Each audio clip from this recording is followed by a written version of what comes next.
llevar a que la gloria sea para Dios. Exacto, sí, correcto. Estamos bien en eso. Sí, pero no nos olvidemos que Dios va a mostrar su gloria, sí, incluso sobre nuestro pecado. Jonás estaba actuando pecaminosamente por su necio corazón. Él se fue a dormir porque así lo quiso. No es que el Señor hizo entrar en él un sueño profundo para que se duerma. No. Él quiso irse a dormir porque él no quería saber nada.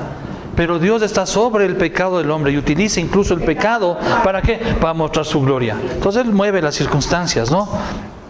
Entonces ellos temen, ¿sí? Porque cuando uno ya es creyente entiende eso, porque yo muchas veces me han pasado cosas que es castigo, yo sé, dolorosos, pero cuando yo ya sé, voy manejando, yo sí, ya sé por qué es. O sea, pero no, o sea, no es que le agradezco a Dios porque conozco muchas personas que dicen, ¿por qué me estará pasando eso? Entonces, en cambio, yo digo, ya sé, o sea, y como que el dolor se aguanta, pero ya sabes por qué, ¿y quién está detrás? Sí. Las minas dicen que me va a hacer bien, pero no me va a pasar por las minas. Sí, ahora, también tenemos que cuidar un poco, ¿no es cierto? No podemos ver en todas las cosas, ¿sí?, que son causas del pecado. Uno sabe cuando es por el pecado, y uno es claro en eso. Y Dios va a iluminar nuestra mente, nuestro corazón, para hacernos ver el pecado que tenemos. Y esta es la razón, ¿cierto? Hay situaciones en las cuales no es por nuestro pecado. Si estamos en conflictos y la barca está tambaleándose y está golpeando, sí, es la providencia, la mano providencial de Dios bondadosa moviéndonos para un propósito. Pero no siempre es el pecado. Acuérdese de Job. Acuérdese de Job. Job dice que no cometió pecado delante de Dios, pero el Señor hizo las circunstancias con un fin superior. ¿Cuál era el fin superior? La gloria de Dios. Entonces muchas veces las circunstancias de nuestra vida, aunque son adversas, gracias a la palabra, adversas, negativas a nuestros ojos, ¿sí?, son para gloria de Dios. Cuando el Señor le preguntan, y Señor, ¿y para que sea ciego, quién pecó? ¿Él o sus padres? Estaban relacionando el pecado, la situación que está viviendo con el pecado. Y el Señor dice, no es así. No es ni por el pecado de él ni por el pecado de sus padres. ¿Para qué es esta situación? Para la gloria de Dios. Entonces hay circunstancias adversas en nuestra vida que van a ser con el propósito último, que es el propósito de todo, la gloria de Dios. Pero ahí no sería la madurez del creyente, porque a lo que me referí es que mucha gente dice, ¿por qué a mí? Si usted se dejó, él nunca dijo eso. Nunca dijo, ¿por qué a mí? Exacto. Ahora, él dijo, recibiremos sobre el bien, y no es no. Pero eso implica, ¿cuándo uno puede decir eso? Cuando no ha hecho nada malo. No. Nunca dijo que no ha hecho nada. Solo decía, ¿por qué nací? ¿Por qué cuando me mataron? ¿Cuándo podemos entender eso en nuestra vida? ¿Sí? Cuando conocemos quién es Dios. Cuando conocemos quién es Dios, cómo es Él, cuál es su carácter, cómo Él actúa, podemos entender que en esta circunstancia su mano está presente. Si no conocemos a Dios, cualquier circunstancia la vamos a ponerla como casualidad, azar o castigo. Pero cuando entendemos quién es Dios, conocemos quién es Dios, ahí vemos las circunstancias de una manera distinta. El pecado lo vemos y las consecuencias como lo que son, consecuencias de nuestro pecado. Pues las demás cosas las vemos como la mano de Dios moviendo para su gloria y para nuestro bien. Sí, puede toparnos a nosotros cualquier situación en nuestra vida. No estamos exentos de tragedias, no estamos exentos de enfermedades, de situaciones adversas, de fracasos, de derrotas terribles, ¿sí?, que muchas veces no son consecuencias de nuestro pecado. Pero Dios está usando eso para trabajar en nosotros y pulirnos, hacernos más a la semejanza de Cristo y por ende para su gloria. Entonces, pero Jonás, ¿cuál era la situación? Era su necio corazón, era su pecado. Y puede ser que nosotros también nuestro pecado nos lleve a vivir eso. Y el Señor comienza a golpear el bote, golpear con las olas para que entremos en conciencia y nos arrepintamos. ¿Jonás lo hizo? No. Jonás no se arrepiente. ¿Sí? Y le dijeron, ¿qué haremos contigo para que el mar se nos aquiete? Porque el mar se iba embraveciendo más y más. Mire, el Señor iba golpeando cada vez más el barco. Sí, sí, espérate, Soñita. Vamos a ver. No, espérate. Vamos a ver un poquito. Entonces, ¿qué dijo? ¿Qué debía haber dicho Jonás? Es el Dios de Israel, el Dios de Jehová, que está golpeando. Eso entienden los marineros. Sí, es por tu causa, es por tu causa. ¿Qué debemos hacer para que ya Dios deje de estar golpeando el barco? ¿Qué debía haber dicho Jonás? Es por mi culpa. ¿Qué debemos haber hecho? ¿Qué debía haber dicho Jonás? Si yo tengo la culpa porque estoy diciendo. Regresemos. La forma es, den la vuelta al barco y regresemos a Jope. Y vámonos a Nínive. Eso debe haber. A Jope primero. Vamos a Jope porque tengo que irme a Nínive. ¿Sí? Regresemos a Jope. Eso debía haber dicho Jonás. ¿Sí? Debería haber dicho Jonás. Den la vuelta al barco y van a ver que todo va a pasar. ¿Qué es lo que dice él? Pero la obediencia. ¿Eso implicaba qué cosa? Obediencia. Eso implicaba arrepentimiento. ¿Y el fruto de arrepentimiento se muestra en qué? En la obediencia. No se olvide, el arrepentimiento se muestra que en el fruto de obediencia. No solamente es en las palabras o en los sentimientos que tenemos. ¿Sí? No es en las emociones. Ay, lloro. Ay, por el pecado lloro y estoy arrepentido. Sí, digo, no, ya no voy a hacerlo nunca más. Ahí no se evidencia el arrepentimiento. Se evidencia es cuando apartamos del pecado, sí, y damos la vuelta. Es lo que debía haber hecho Jonás. Y esa es la imagen. Si estaba yéndose a Tarsis, él debía dar la vuelta. Eso es arrepentimiento. Y volvemos a Jope. Pero mira, lo que dice el 12, dice, tomadme y echadme al mar, y el mar se os quitará, porque por mi causa he venido esta gran tempestad sobre vosotros. Ahí no está arrepentido. Por eso te digo, él no se arrepiente. No estoy diciendo. No. Sí, porque dice. Es que no dice regresemos. ¿Cuál debería ser el fruto de arrepentimiento? No, es que. Soñita. Me perdí. Entonces, Mira, cuando tú estás en un pecado, ¿cómo demuestras que estás arrepentida de ese pecado? Pues confesando, diciendo que. Uno confiesa, ¿y qué más? Confesando Y dejando el pecado. Eso, cuando yo confieso el pecado. Confieso, pues reconozco, pero acá dice y echarme al mar, pero después dice que lo echen al mar. Pero a ver, Soñita, ¿cuál era el pecado de Jonás? ¿Cuál era el pecado de Jonás? Ya, entonces, ¿cómo mostraba arrepentimiento? Ya, eso debía haber dicho. Si él tenía arrepentimiento en su corazón, debía haber dicho, vuelvan, déjenme en Jope. Pero es que lo que voy es que dice que echarse al mar. El hecho de que no puede al echarse al mar, pues que imagínate que era más fácil que lo echen al mar que regresarse, pues ahí sí ya se arrepiente. Pero esa era la voluntad de Dios. Lo que quería era morir. Ya vamos allá, Soñita, tranquila, no te me apresures.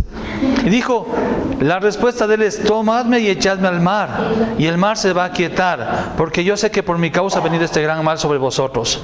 Y aquellos hombres, dice, trabajaron para volver la nave a tierra. Sabían eso, pero incluso siguieron viendo cómo la nave salvarla, ¿no? Más no pudieron porque el mar se iba embraveciendo más y más contra ellos, más y más. Entonces, ¿qué hacen? Claman ¿a quién? A Jehová, y dijeron, te rogamos ahora, Jehová, que no perezcamos nosotros por la vida de este hombre, ni pongas sobre nosotros la sangre inocente, porque tú, Jehová, has hecho como has querido. Y tomaron a Jonás y lo echaron al mar, y el mar se aquietó de su furia. Y temieron a aquellos hombres a Jehová con gran temor, y ofrecieron sacrificio a Jehová e hicieron votos. ¿Ya? ¿Cuál es la respuesta que debía dar Jonás? Arrepentimiento que se mostraba en regresar a Jope, regresar para Nínive. Él no lo hace. ¿Cuál es la solución para él? Morirse. Mejor me muero. Esa idea. Sí, no voy a hacer lo que dices, prefiero morirme. ¿Sí? Jonás tiene la oportunidad de arrepentirse, de volver a puerto, pero él no quiere arrepentirse, no quiere obedecer a Dios, y quiere morir. Quiere morir. Darle espalda a Dios. ¿Sí? Él pensaba que la solución estaba en ¿qué? En morir él. Él pensaba esa era la solución. ¿Sí? ¿Qué dice Proverbios 3:7? No seas sabio en tu propia opinión. La mejor solución para Jonás era que él se muera. Dice, el rato que yo me muera, me botan al agua, me muero, y el mar se aquieta. Ahí está la solución. La solución es que yo me muera. No ¿Sí? se sabe. ¿Y cuántas veces en nuestro pecado esperamos que la solución sea esa? Quisiera morirme. Quiero morirme, quiero morirme. Quiero ya, basta de esto, quiero morirme. ¿Esa es la solución? No. ¿Cuál es la solución? Humillarse ante Dios y obedecer. Apartarse del mal. No seas sabio en tu propia opinión. Teme a Jehová y apártate del mal. ¿Sí? ¿No has visto hombre sabio en su propia opinión? Más esperanza hay del necio. Más esperanza hay del necio que de él. Romanos dice lo mismo. No seas sabio en tu propia opinión. ¿Qué debía haber hecho Jonás? Dios está golpeando. Dios está... Algo me quiere decir Dios con esto. ¿Qué querrá decirme Dios? Sí. Debía haber hecho una inspección de su corazón, ¿no? ¿Qué será lo que pasa? ¿Por qué el Señor está actuando de esta manera? Pero él tenía su corazón endurecido. No se quebrantó en arrepentimiento delante del Señor. No quiso obedecer su voluntad. Él considera que no hay gracia ni misericordia para él. Esa es la perspectiva de Jonás. Jonás ha pregonado gracia y misericordia a Israel, pero él incluso considera que él no es digno de recibir gracia y misericordia. Lo mejor para él no es la gracia de Dios, no es la misericordia de Dios, es la muerte. ¿Cuántas veces pensamos lo mismo nosotros? Ya no hay gracia para mí, ya no hay gracia para mí en mi pecado. ¿Sí? ¿Para qué? ¿Para qué mejor es morirme? Mejor es terminar con esto. ¿Qué es lo que hizo David? ¿Sí? ¿Qué es lo que hizo David cuando estuvo en pecado? ¿Qué le pidió a Dios? Salmo 139, 23. Es lo que dice tanto Samuel, porque él se demoró 3 años de confesarlo, pero cuando lo confiesa en el Salmo 51 dice. ¿Por qué lo confiesa? Alguien va y le dice, mira, ese es tú. Dios igual. Dios usa a Natán. Dios viene contra el buque de David. ¿Con quién? Con la ola y la tormenta de Natán. Natán le golpea, pero peor que las olas del mar, porque le dice ¿qué? Tú eres ese. Tú, rey. En ese momento fue horrible. Yo digo, exacto, ahí bien dijiste, peor que la tormenta de Jonás. ¿Y qué es lo que dice David después? Después de esta experiencia, examíname, oh Dios, y conoce mi corazón. Pruébame y conoce mis pensamientos, y ve que hay en él camino de perversidad, y guíame en el camino eterno. Entonces, en nuestro pecado tenemos que estar siempre pidiendo a Dios que nos ayude a ver nuestro pecado. Porque somos tan fáciles de ser convencidos por nuestro propio pecado de que no estamos pecando. En nuestra propia maldad somos convencidos de que no estamos haciendo lo malo. Somos engañados por nosotros mismos, por nuestro pecado. Por eso necesitamos la luz de ¿qué? Del Evangelio. Por eso el Evangelio es necesario predicarse siempre. Por eso los creyentes tienen que ser predicados del Evangelio. No es solo el Evangelio es para los que no conocen de Dios. Es necesariamente para los que conocemos. ¿Por qué? Porque podemos llegar a ser engañados por nosotros mismos, por nuestro necio corazón.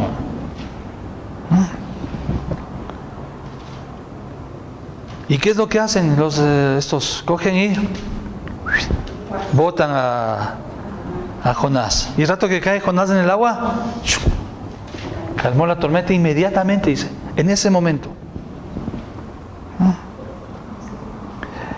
¿Qué sucedió con Jonás?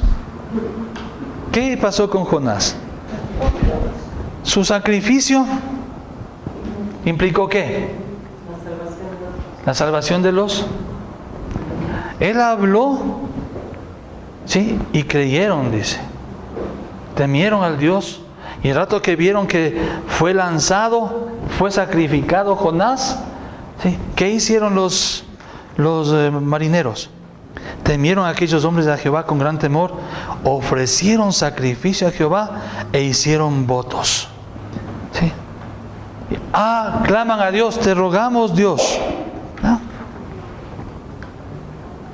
Este término de ser lanzado es el término en verdad de ser sacrificado. ¿Sí?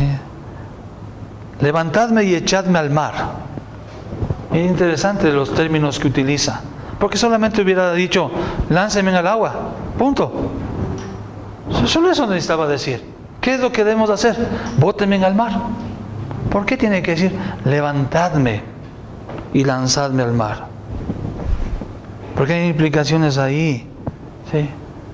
Términos que se utilizan solo para alguien. Es el mismo término que utiliza, ¿sí?, cuando habla de que los judíos estaban siendo muertos en el desierto. ¿Y qué tuvo que ser levantado? Una serpiente de bronce. Levantaron una serpiente de bronce. Y todos aquellos que miraban la serpiente eran curados. ¿Sí? Pero hay algo más. ¿Sí? El Señor Jesús habla de Él mismo. Se dice: y como Moisés levantó la serpiente en el desierto, así es necesario que el Hijo del Hombre sea levantado, para que todo aquel que en Él cree no se pierda, mas tenga vida eterna. Entonces, ¿por qué usa ese término levantar? Porque hace alusión a Cristo. ¿Sí? Es un sacrificio, se levanta la ofrenda, se levanta, ¿sí? Entonces, este término levantar está hablando de la redención. Y aquí Jonás es un tipo de Cristo. Sí, su sacrificio, el ser levantado y lanzado, implica la salvación de los marineros. El juicio de Dios no cayó sobre ellos. De la misma manera, cuando Cristo es levantado, el juicio de Dios ya no cae sobre ¿quiénes? Sobre nosotros, su pueblo. ¿Sí? Los marineros clamaron pidiendo a Dios: te rogamos ahora, Dios, que no perezcamos nosotros por la vida de este hombre, ni ponga sobre nosotros su sangre inocente, porque Jehová tú has hecho como has querido. ¿Qué están diciendo? Señor, nosotros no somos culpables, que nosotros no muramos por culpa de este. Pero también dice: Señor, que su sangre no se inculpe en nosotros. Es lo que están diciendo, que su sangre no esté en nuestras manos. Y también es un tipo de lo que pasa con Cristo. ¿Qué es lo que dicen los judíos con relación a Cristo? Viendo a Pilato que nada adelantaba, sino que hacían más alboroto, tomó agua, se lavó las manos delante del pueblo, diciendo: inocente soy yo de la sangre de ¿quién? De este justo. Allá ustedes, ¿no? Y respondiendo a todo el pueblo, ¿qué dijo? Su sangre caiga sobre nosotros y sobre nuestros hijos. Y se ve que es lo mismo que hablan sobre Jonás, se habla sobre Jesús. ¿Sí? Jonás quiso morir antes de obedecer. ¿Cristo qué hace? Muere por obedecer. ¿Se da cuenta? Cristo muere obedeciendo. Jonás quiso morir para no obedecer. ¿Sí? Jonás es culpable de ser levantado. Él es el pecador. ¿Sí? Los inocentes eran los marineros. Cristo, en cambio, es el inocente que es levantado por culpa de ¿quién? De nosotros los pecadores. Si nota que es el contrario.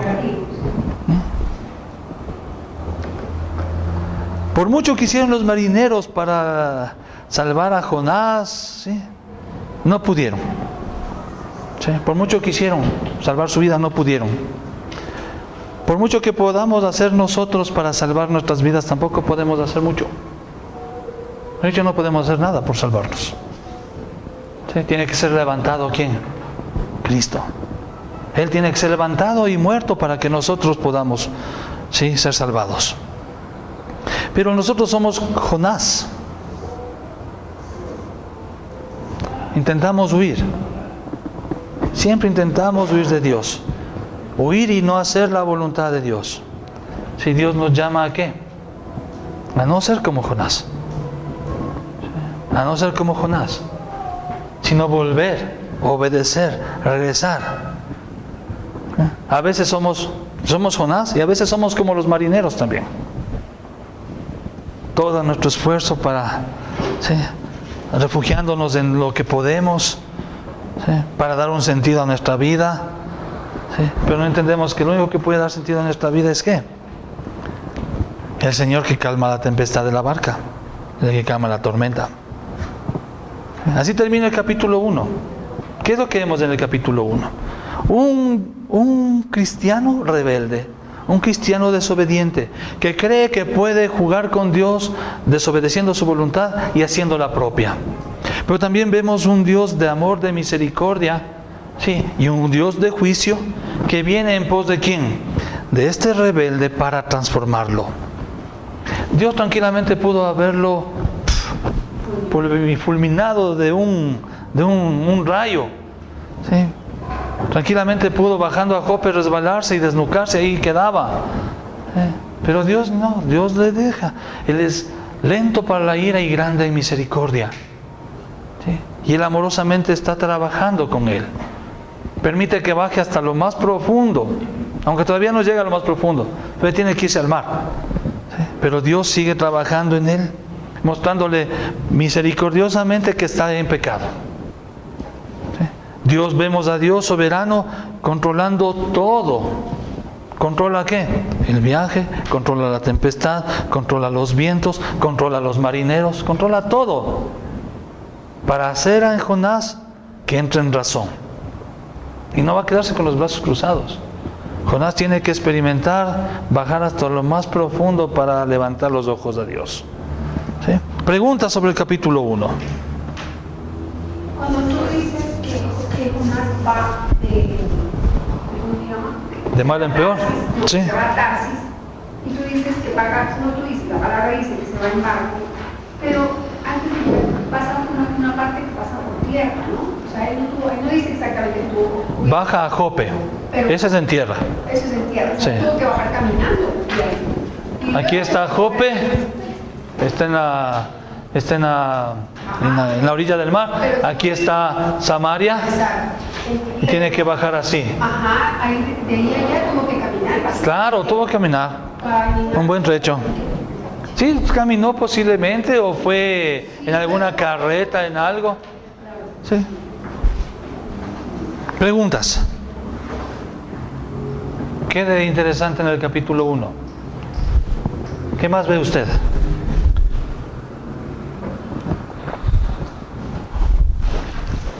Y aquí lo que dice, lo que dice, temieron aquellos hombres a Jehová con gran temor y ofrecieron sacrificio de Jehová e hicieron votos. Es lo que yo te digo, ellos sí se convirtieron, o sea, ellos creyeron. Creyeron al final. Sí, eso es importante. Gracias, señorita, porque eso me olvidé.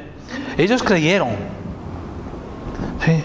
Hubo una conversión en estos marineros. ¿Por qué? Por los... Ah. ¿Dónde dice que? Y clamaron y temieron a Jehová con gran temor y ofrecieron sacrificio a Jehová e hicieron votos a Jehová. Claro, ellos se convirtieron por lo que hizo el Señor. Acá es lo que yo te estaba diciendo.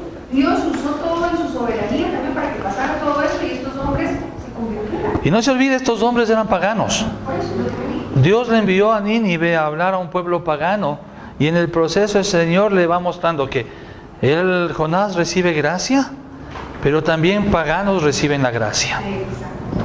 ¿Ah? O sea, lo que te iba a decir, que lo que Jonás no quiso dar de gracia, lo que de gracia había recibido, que no la quiso dar, Dios forzó a Jonás en ese adormecimiento que tuvo como rebeldía, lo que tú decías, que fue esa rebeldía, pero aún de esa rebeldía, el Señor la usó para que de gracia se recibieran los pescadores Sí. estos. No nos olvidemos, Dios sigue llamando a los pecadores.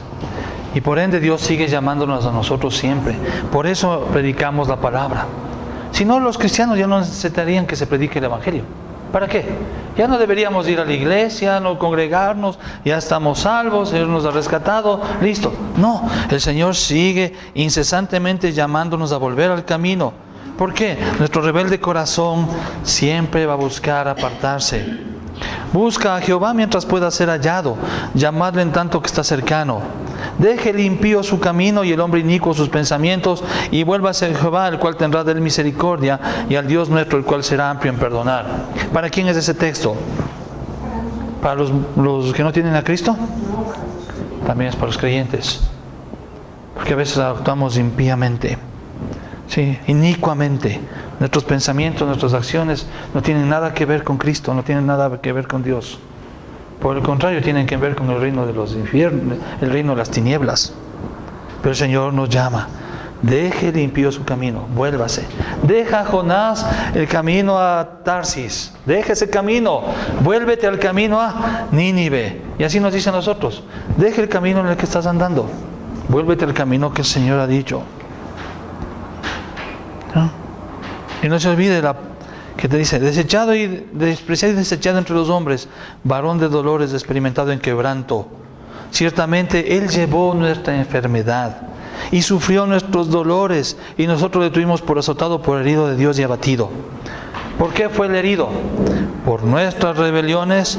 ¿Por qué fue el molido? Por nuestros pecados.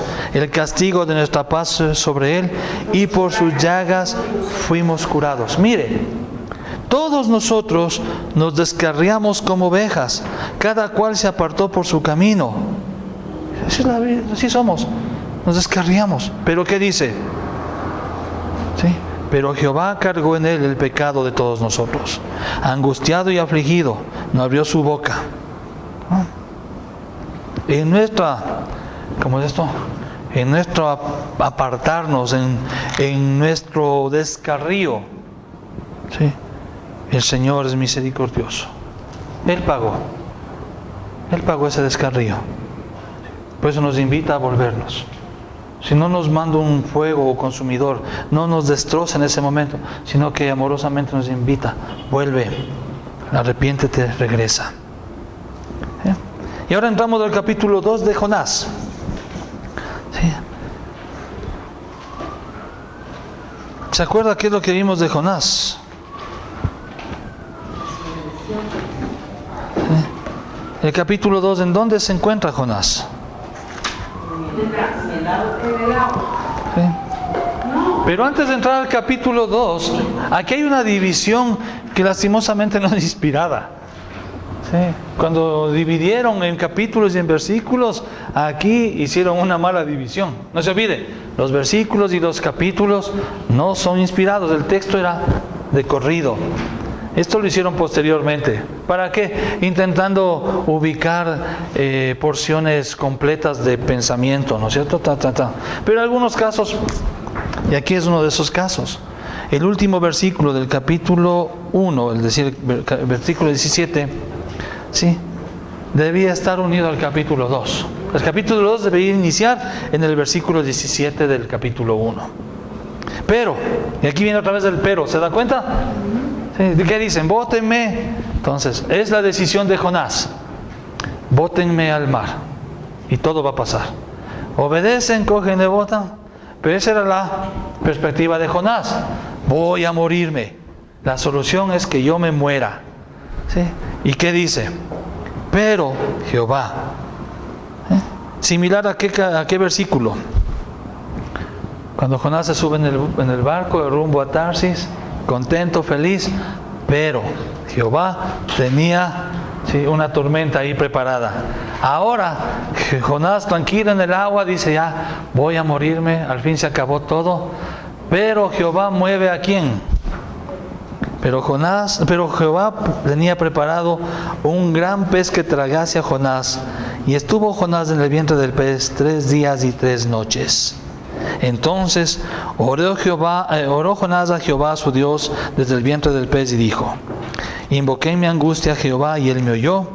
Desde el seno del Seol clamé y me oyó. Hay un documento que hace una investigación detallada y muestra algunos casos, varios casos en los últimos siglos. ¿Sí? Pero hay uno que fue el masonado. ¿Sí? En el año 1891, James Barley, ¿sí?, estaba cazando ballenas en el ballenero llamado Estrella del Oeste, Star of the East. ¿Sí? Estaba cazando y se cae este marinero en las labores de cazar ballenas, se cae, ¿sí?, y sus compañeros le dieron por muerto. ¿Sí? Le dieron por muerto. ¿Sí? Al poco tiempo, ¿sí?, sus compañeros cazan a esta ballena. Pero no sabían que era la ballena que se había comido a su compañero. Sí, el rato que hacen el proceso de destazarle, le abren el vientre y, oh sorpresa, estaba ahí este señor James Barley. Estaba vivo. Sí, ¿qué hicieron? Ese rato estaba como es, inconsciente. Le reanimaron, le dieron ahí respiración, primeros auxilios, todo. Este señor se levantó y siguió trabajando con los compañeros. Por lo menos ese es el relato que hay en la historia. Entonces, el milagro no está en realidad en el hecho de que estuvo ahí en la ballena y salió vivo. Porque hay otros casos que también han sucedido. Son milagros de Dios, por supuesto, es la providencia a mano de Dios. ¿Dónde está el milagro en este capítulo? ¿Sí? El milagro está en el corazón de Jonás. ¿Sí? No nos olvidemos, Jonás es lanzado al agua. El profeta está ahora en medio del mar. ¿Sí? Imagínense lo que es estar en medio de una tormenta, ser lanzado ahí y comenzar a hundirse. ¿Usted ha experimentado alguna vez el estarse ahogando? Yo cuando estuve aprendiendo a nadar y experimenté, casi me ahogo. Y era terrible. Y estaba aprendiendo a nadar en un curso de natación y me ahogaba y nadie hacía nada. Porque el instructor dijo, nadie haga nada. Y lo único que escuchaba es que el instructor me decía, sí, tranquilízate y mueve los pies. ¿Qué iba a tranquilizarme yo ahí? Movía todo lo que podía mover y no iba a un lado, sino solo abajo. Solo abajo. Y sí, y contemplar ser sumergido en el agua es una experiencia, para mí fue una experiencia horripilante. ¿Qué le pasó a Jonás? Lo mismo. Pero él esperaba morir ahí. Su anhelo era morirse de esa manera. Yo no quería morirme. Yo quería que me rescaten rápido. Jonás quiso morirse y comenzó a hundirse. ¿Sí? En su deseo de morir, Dios tenía otro plan. Un pez que pasa por ahí. ¿Sí? No era un pez casual. No era que por las corrientes ese momento estuvo. No. Es un pez que desde antes de que se fundara el mundo, Dios ya tenía preparado para que en ese momento preciso pase por donde estaba Jonás y le dé ganas de dejar de comer pescados, focas, morsas y hoy decida comerse a Jonás. Es Dios soberano actuando sobre su creación, utilizando su creación para sus propósitos. Dios interviene en la desesperación. Cuando queremos morirnos en nuestra desesperación, téngalo siempre por seguro. Dios tiene ahí preparado un pez, ¿sí?, para salvarnos. ¿Sí? Porque Dios es rico en misericordia por su grande amor con que nos amó. Aun estando muertos de nuestros delitos y pecados, nos dio vida juntamente con Cristo. Por gracia sois salvos. ¿Sí? Entonces hay un pez. Por eso se lo representa al Señor Jesús. Sí.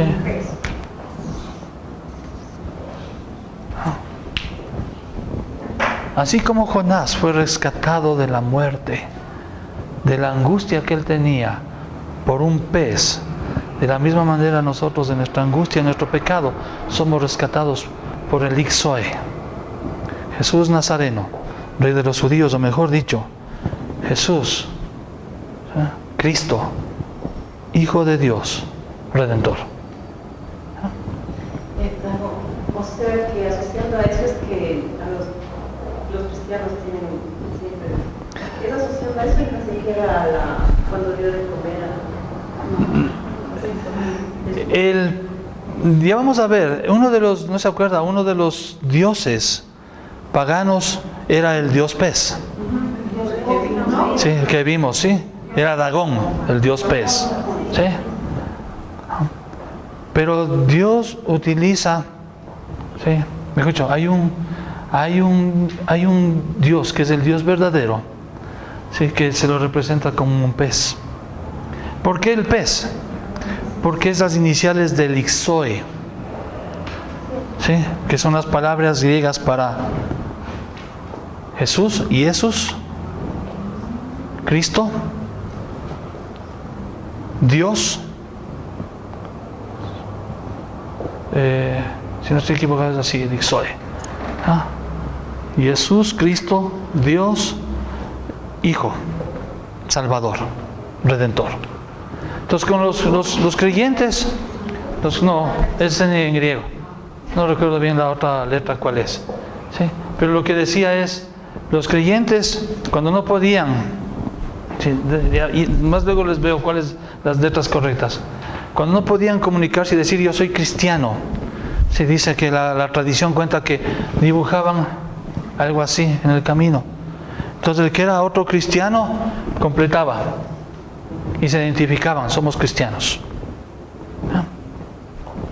Entonces no es extraño, posiblemente tenía mucho que ver con esto de Jonás. ¿Sí? Hemos sido salvados, ¿por qué? Jonás fue salvado por un pez. Nosotros fuimos salvados ¿por quién? Por el Ixoe.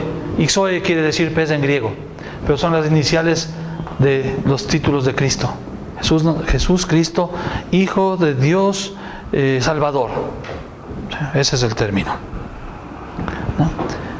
Entonces Dios tenía preparado este gran pez, ya digo, desde antes de la fundación del mundo. No fue coincidencia, se llama providencia. Las cosas en la vida de los hijos de Dios no son coincidencias. Ay, fue por azar. Ay, qué suerte. No, es Dios con su mano haciendo las cosas. Son providencias de Dios. ¿Sí? El doctor David Barceló dice, Jonás subió, ¿sí?, a un pez hecho con manos de hombres, es decir, al barco, para ir a donde él quería ir, huyendo de Dios para desobedecer a Dios. Dios hace subir a Jonás, dice, en un pez creado por la mano de Dios, para llevar a Jonás a donde tenía que ir para que obedezca a Dios. Era un gran pez, le digo, no era una ballena. Es buenazo lo que dice. A Pinocho se lo tragó una ballena. Al Señor Jesús, a Jonás, sí, se lo tragó un gran pez. ¿No? Ahora muchos quieren decir en esta ilusión del pez para decir que Jonás, el libro de Jonás no es un libro inspirado, que es una fábula, es un cuento.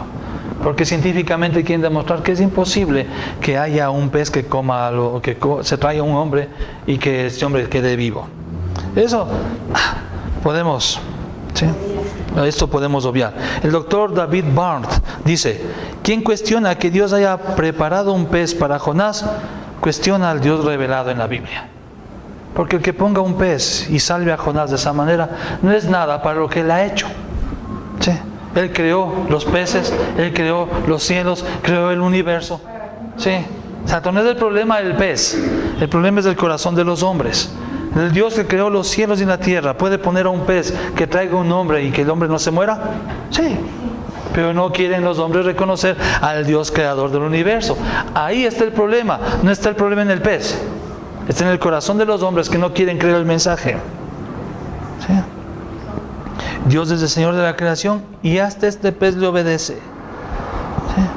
Entonces en este pez, dentro de este pez, ¿qué es lo que sucede con Jonás? Y solo imagínense cómo será el estar dentro de un pez.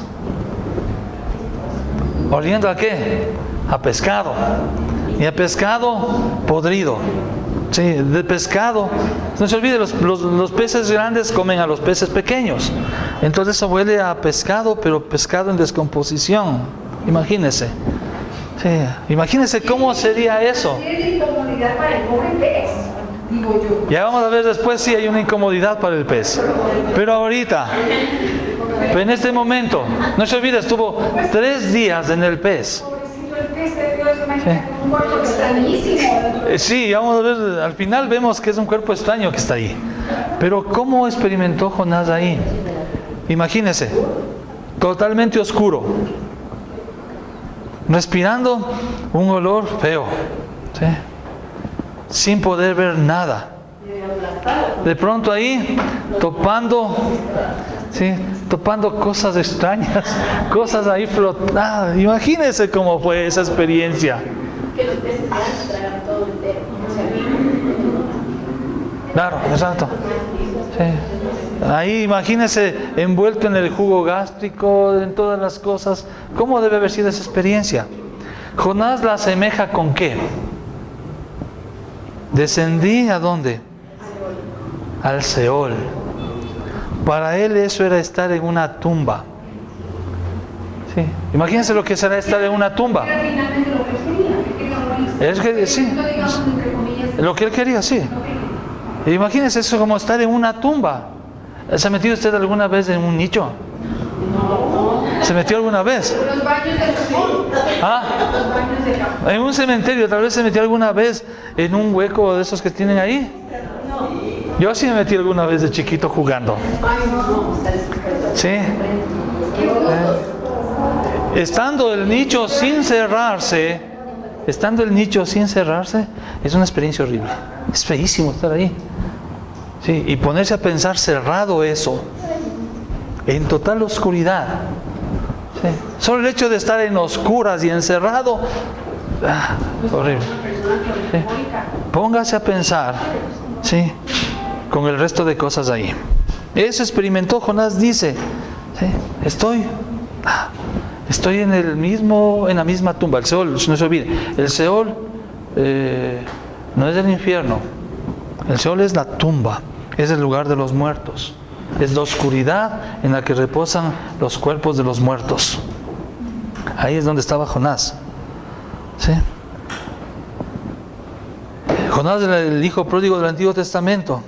¿Qué le pasó al hijo pródigo? ¿Se acuerda? Llegó a lo sumo. Pero ahí, sí, comiendo los chanchos, era lo peor que le podía pasar. Y a lo que le seguía a la experiencia del hijo pródigo era la muerte. O sea, no era nada, era un paso, nada más, era lo peor. Pero no, señor, de los cerdos que no podía comer lo de los cerdos. Los algarrobos no podía, tiene que comer. Pero lo que dice es que él deseaba comer los algarrobos. O sea, llegó hasta lo último, no había más. Sí. Los desechos de los cerdos. O sea, lo que está diciendo el texto es más bien, él comía de lo que los chanchos no querían comer. Esa es la idea. O sea, él llegó a ser peor que los mismos chanchos. Los chanchos decían, no, eso a mí no me gusta, no lo como. Él en cambio añoraba comer aunque sea eso. Ese es el punto. Sí, llegó a ser peor que los cerdos. ¿Ya? Pero en esa situación, ¿qué pasa? Hay una obra sobrenatural en su corazón. Dice que entra en razón, vuelve en sí y dice, ¿qué estoy haciendo aquí? ¿Qué hago yo peor que un chancho? Si puedo estar en la casa de mi padre. Hay una obra sobrenatural de Dios en el corazón de este hombre y lo vuelve. En el vientre del pez hay una obra sobrenatural de Dios en el corazón de Jonás. ¿Sí? Y lo vamos a ver eso después. ¿Sí? Eso en el siguiente capítulo, a la misma hora por el mismo Vaticanal. Continuará.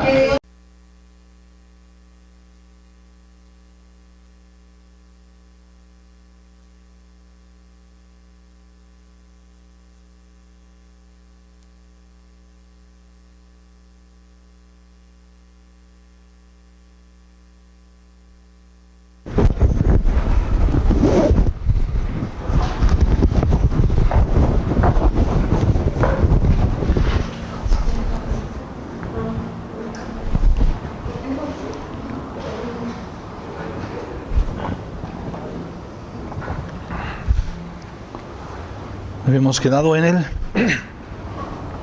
el pez, ¿no? Sí. El gran pez que el Señor preparó para Jonás. Entonces decíamos, ¿qué es lo que estaba experimentando Jonás en el vientre del pez? Era en verdad la sepultura. ¿Sí? ¿Y sabe por qué sabemos eso? Porque el mismo Jonás así lo declara. ¿Sí? Tú sacaste mi vida de la sepultura, oh Jehová Dios mío. Estaba en el vientre del pez y él consideraba que era la muerte, ¿no? Lo que está declarando Jonás en realidad es la salvación que Dios ha provisto para él. Él está diciendo, tú me salvaste, Señor, dentro de este gran pez. Uno pensaría que el ser comido, en este caso por el pez, para Jonás era un castigo. Pero por el contrario, este pez era la provisión de Dios para salvarle. ¿Qué pasaba si no estaba el pez en ese momento? Hubiera muerto. ¿Cómo hubiera muerto? Mira lo que dice. Las aguas me rodearon hasta el alma, rodeóme el abismo, el alga se rodeó a mi cabeza. Descendí hasta los cimientos de los montes. La tierra echó sus cerrojos sobre mí para siempre. Dice que bajó hasta los cimientos de los montes. ¿Qué estaba diciendo con eso? En lo profundo del mar, o sea, bajó hasta lo profundo. Si no estaba ese gran pez, Jonás hubiera muerto. Entonces la provisión de Dios era ese pez.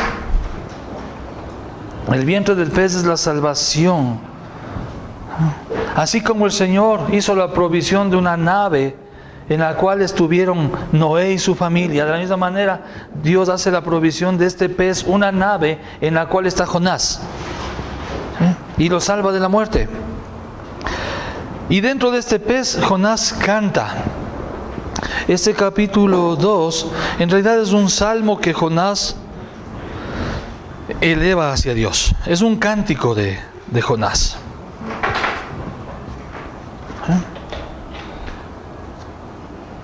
Me echaste, invoqué mi angustia a Jehová y Él me oyó. ¿Le parece conocido? ¿Sí? Y me libró de mis enemigos, dice un salmo. Este salmo es una compilación de varios salmos. Algunos... También cuando estaba siendo perseguido por Saúl. Exacto, sí. Hay algunos salmos que están aquí inmersos. Aunque que Jonás nosotros entendemos de esa manera. Otros dicen en cambio que no, que este capítulo fue añadido después, que este capítulo es un añadido al libro histórico, al libro original, ¿no? Porque dicen es una compilación posterior. Lo que nosotros decimos es: ¿Jonás conocía la escritura? Sí. ¿Pudo Jonás elevar un cántico con la escritura que tenía en su mente? Sí.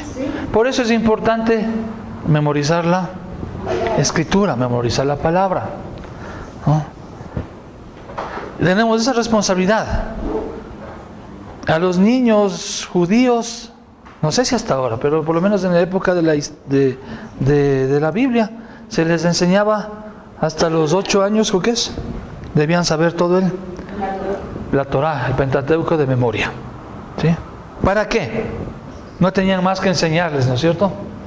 No, sí tenían más, aparte de todo. ¿Por qué? Porque era la obligación, era un mandamiento. Pero ¿por qué era necesario?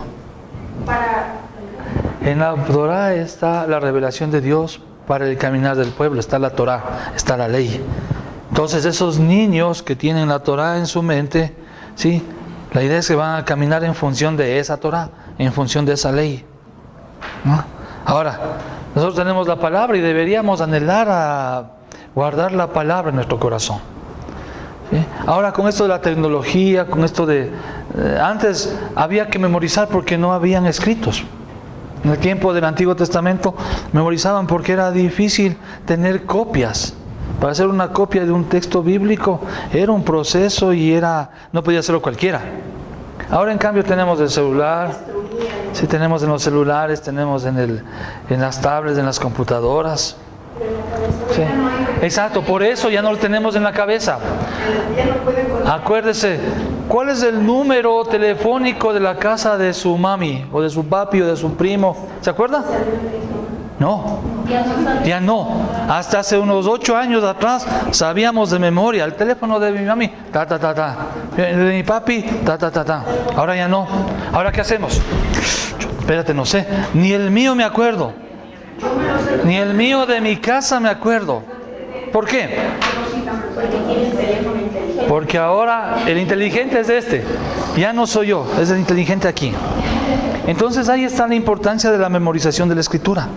Imagínense que no hubiera esto. Que nos quitan ahorita. Sí. Imagínense que no hubiera Biblias. Pónganse a pensar que no hubieran Biblias.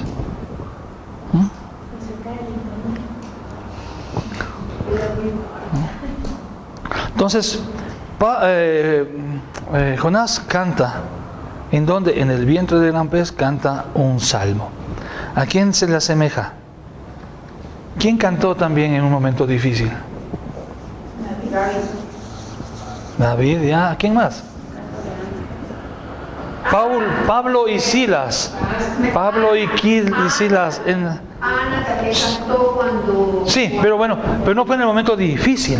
Claro, era difícil porque ella estuvo en momentos difíciles porque no podía ser mamá y cuando ya Dios le dice que sí, ella canta. Sí, pero no estaba en una situación de apremio, de agobio, de muerte. Pablo y Silas estaban en ¿qué? En la cárcel. En la cárcel, ¿qué hacen ellos? A Dios le gusta que cante cuando está sufriendo. El Señor dice, el que esté triste, cante himnos, cante alabanzas. Entonces Jonás canta. Pablo y Silas lo hicieron, cantaron. El Señor Jesús, luego de partir el pan, ¿sí? que representaba su muerte, ¿sí? ¿Qué hizo? Cantaron un salmo y salieron. Entonces es importante que meditemos en la Escritura, ¿sí? Tener a la palabra en nuestra mente, ¿sí? En nuestro corazón. El rato que estemos atravesando circunstancias, ¿qué va a hacer el Espíritu Santo? Recordarnos de esa palabra. ¿Sí? El Espíritu Santo no va a ponernos la palabra en la mente. Lo que hace es recordarnos de esa palabra, que esté en nuestro corazón. Él la saca. ¿Sí? Entonces Jonás está recordando la palabra de Dios, está recordando a aquellos cantores que en circunstancias difíciles como la de él cantaron a Dios, y utiliza esos textos ¿para qué? Para cantar a Dios en su angustia. Este cántico implica una caída de rodillas, ¿sí? Y tan importante es que el Señor muchas veces tiene que llevarnos hasta lo más profundo para ponernos de rodillas. ¿Sí? Dice que la única manera de mirar hacia arriba es... Estando abajo, el único lugar que puede mirar es hacia dónde. No hay a dónde más mirar. Entonces, a veces somos llevados hasta el suelo para ahí levantar los ojos. Colosenses 3 dice, la palabra de Cristo mora en abundancia en vosotros, enseñando y exhortándonos unos a otros con toda sabiduría. ¿Sí? ¿Pero qué? Cantando con gracia en vuestros corazones al Señor, con salmos, himnos y cánticos espirituales. Pero para eso debe abundar la palabra de Cristo. No podemos proclamar cánticos de adoración y alabanza al Señor si no tenemos la palabra de Cristo morando en nosotros. ¿Qué es lo que vamos a decir? Lo que ahora se dice. Estoy enamorado de ti, Señor. ¿Sí? Tú eres el amor de mi vida. ¿Sí? Te amo. Cada día más y más. ¿Sí? Vives en mí. Viniste a mí, me topaste, me tomaste. ¿Sí? La niña de tus ojos. ¿Sí? ¿Qué podemos decir? Nada más que a mí como nadie me ama. Y eso, en cambio, ¿qué es lo que Dios demanda? Que cantemos ¿con qué? Con la palabra. Con la palabra, dice, con cantos, con salmos, con himnos y cánticos espirituales. Estos himnos y cánticos espirituales están en función de la palabra. Los salmos son los salmos, el cancionero que hay en la Biblia, las 150 canciones que hay en la Biblia. Los himnos, ¿sí? Nosotros cantamos himnos en la congregación. ¿Qué característica tienen? Sí, estamos en eso, estamos corrigiendo. ¿Sí? Himnos, ¿qué característica tienen los himnos? Glorificar a Dios. Los salmos también glorifican a Dios, pero ¿por qué son distintos los salmos de los himnos? Porque los himnos son el refuerzo de la palabra. Los salmos son los 150 que hay y nadie puede escribir más.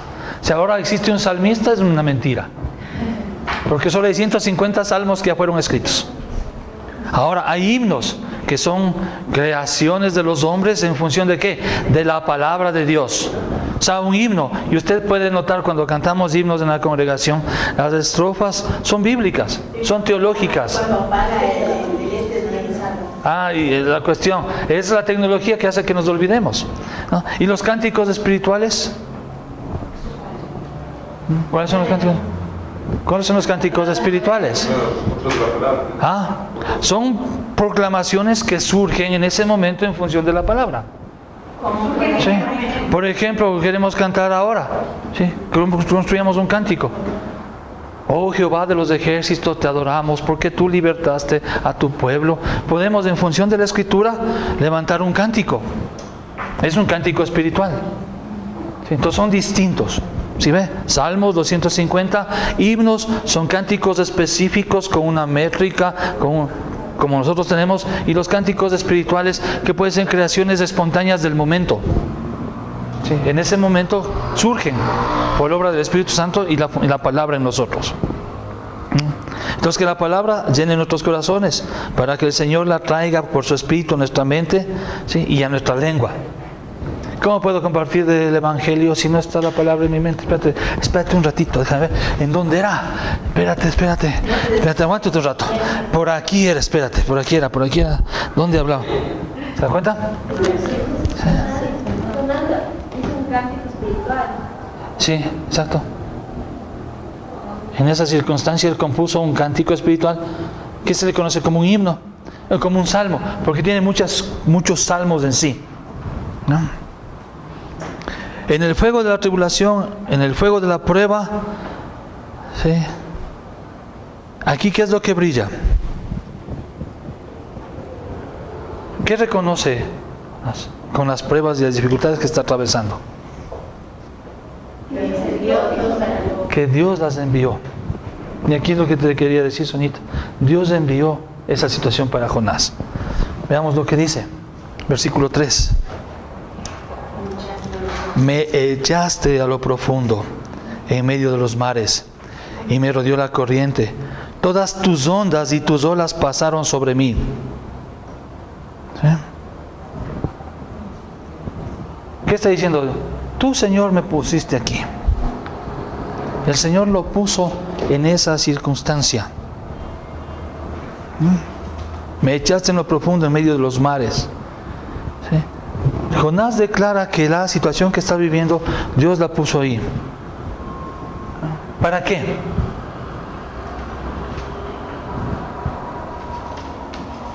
¿Para qué la puso ahí? Exacto. Le llevó a lo sumo. ¿Para qué? Para que se humille. Para humillarlo, correcto. ¿Ya? Cuando Job, sí, le pasa lo que pasa, ¿sí? Le echa la culpa al diablo, ¿no es cierto? ¿Sí? No. Le echa la culpa al diablo. No. Pero el diablo es el que le va y le zarandea, le quita las cosas. No, Dios usó al diablo y otra cosa, pero no lo puso en el diablo. El Señor lo pone a Job en esas circunstancias, ¿se acuerda? Van los hijos de Dios, se presentan entre ellos del diablo. ¿Y qué dice el Señor? ¿Has mirado a mi siervo Job? No hay varón como él en la tierra. Ah, claro, pues, porque tú le das todo lo que tiene, pero quítale y vas a ver si no refunfuña contra ti. Ya, hazlo, quítale. ¿Sí? Pero no tome su vida. ¿Se da cuenta? ¿Quién le puso en esas circunstancias? Dios le pone en esas circunstancias a Job. Utiliza el instrumento en ese momento que es el diablo. ¿Para qué? Para quitarle todo, incluso su salud. Lo único que no le quitó fue la vida. ¿Sí? Y Job, ¿qué hace? Job hasta la esposa ¿sí? Estuvo ahí, los amigos, todo le quitó. ¿Ya? ¿Y qué dice Job? Este diablo, ¿no? Este diablo es el que me pone en estas circunstancias. El diablo es puerco. Me dijo eso, ¿no es cierto? ¿Ah? ¿Qué dice Job? Tu mano has levantado contra mí.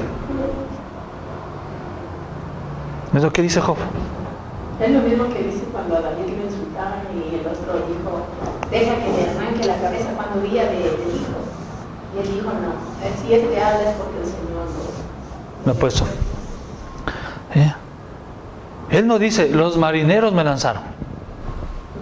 Tú me lanzaste. Y tú me echaste en lo profundo. ¿Sí? Job no dice, por culpa de Satanás estoy sarnoso. No dice eso. ¿Sí? Dice, con el poder de tu mano me persigues. Hablando del Señor, con el poder de tu mano me persigues. ¿Sí? Cuando habla Pablo, ¿sí? Dice, Pablo prisionero de Nerón. No dice eso. Pablo prisionero. ¿Quién le puso en esas circunstancias? El Señor.